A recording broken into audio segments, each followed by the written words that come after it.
Hey, friend, hey, happy Thanksgiving. It is time to finally get this Thanksgiving dinner started. So, I took out my turkey and I'm just patting it dry. And then all of the prep work that we did is going to make this day go by like a breeze. I am so thankful that the Lord gave me strategy to do this because this day was the easiest Thanksgiving I've ever had. And I've been doing Thanksgiving for like 13 years. So this is the easiest one. But anyways, so we patted the chicken dry, the chicken, you know what I mean, the turkey. I'm going in with our veggies that we pre-chopped. The only thing I didn't pre-chop was the onion and getting it stuffed in there with the garlic and the carrots and the celery.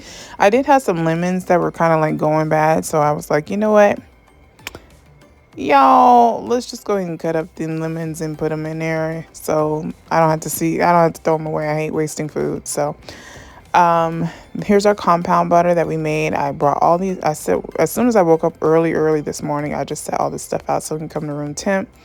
And so I'm taking half the butter and I'm rubbing it all over the turkey. And then we're going to go like up under the skin and all that stuff. And we're going to reserve the other half to kind of like base our cheesecloth in the turkey later on. So just getting all worked in there as best as possible. But it actually came out really good. I would definitely do this again, maybe with a chicken. And yeah, it came out really good. I can't complain. The only thing I think I would do, which I usually do and I didn't do this year, was inject the turkey. But yeah, I just didn't feel like doing it this year, and I kind of missed that in the flavor you get from injecting the turkey. So we're gonna get this all situated, and then I put this in the oven at 400 for 1 hour. After that 1 hour, you're going to turn down the heat to 350.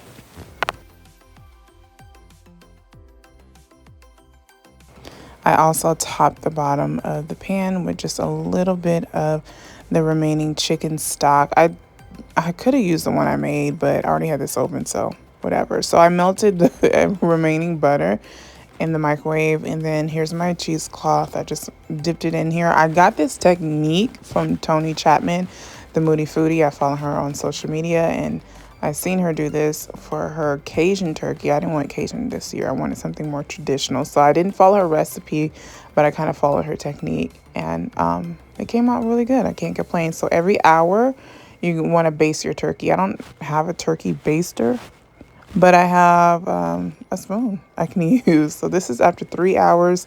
I've reached that 160 temp, and look how beautiful. It came out lovely. Definitely easy peasy. Love this.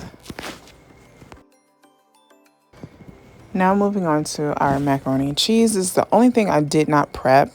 Okay, and so I'm using 16 ounces of elbow macaroni. You can use whatever fancy pasta you want. Okay, this year I just used elbow macaroni. Let me tell you something. This is where I messed up. I don't know why I put so much sauce in it, but it worked out. It was not like too saucy at the end when I broiled it, but you're gonna see it was giving, you got that sauce. You know I'm saucy. Yeah. Here's our cheese that we grated. I put a block of softened cream cheese in there. This is really how I make my Alfredo. Okay, but we wouldn't use this type of cheese. We would use, Parmesan and some mozzarella in there, put some garlic. Like, it's just heavy cream cheese, and it comes together. It thickens up how you need, and you don't need a roux. So it's a very easy, simple mac and cheese, especially those who are beginner friendly. You just want to make sure that your heat is on like a medium. You don't want to scorch your dairy because that stinks. And it's, no, no, you don't want to do that, friend. Okay. So I went in kind of with like half of the half, like a fourth of the cheese. And then I'm going in with the other half of the cheese, and we're going to save the remaining for like the middle of the macaroni and cheese when we layer it, and then the top part of the macaroni. So Just want to get that nice and combined, and then I'm going to go in with my spices. I'm using kosher salt, a little bit of pepper, garlic powder, a little onion powder, and is something else? I think that's all. That's it. That's everything. I keep it kind of, no, dried mustard. Dried mustard I put in there. And yeah, I'm just going to taste it, see how it comes out. All this like spice and stuff, do it to your taste. Do it to what you like.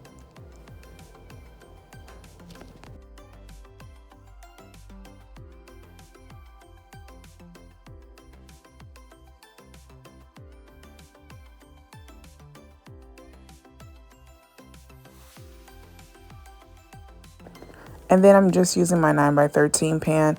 I usually use a smaller pan, but that pan broke this year, so I'm using a 9x13. I usually like my macaroni and cheese to be a little bit thicker, but this works. It's okay. It's all good in the hood.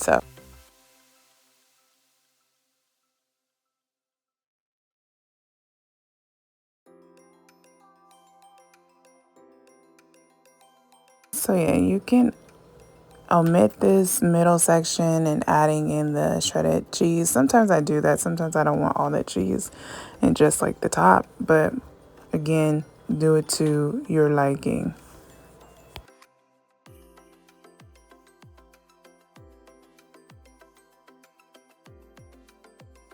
So now we're going to get ready to put this in the oven. I like to bake mine at 375 for 20 minutes. And then I switch it over to broil for on 500 degrees for 5 minutes and just get it nice and golden brown. So we're going to get this covered up. I put a little bit of smoked paprika or whatever paprika that you have. It is really not for flavor. It is just for color and to make it look cute. Okay? But we'll talk about that at the end.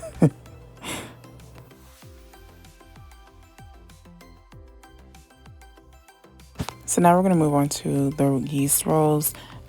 I thought these were going to be like super over puffed and like overproofed. They weren't. My only mistake with my rolls was that I baked it at the wrong temperature. I'm so sad because that's probably like my favorite is the yeast rolls, but it's all good. Would I try that recipe again? No, but I told you I was experimenting in my day 2, so I'm not sharing that recipe because it's not. I didn't like it. I didn't like it. I would rather share like a really good recipe. My gravy, I'm just adding a little bit of chicken broth into it, trying to get it back and, get it together. This may be something I might just make the day of, you know. It's not that hard. But this is how everything turned out. We have our turkey already cut up, our potatoes, the mac and cheese. It was really good. I just don't think it looked the best this year, but that's okay. Okay, it was easy. Thanksgiving.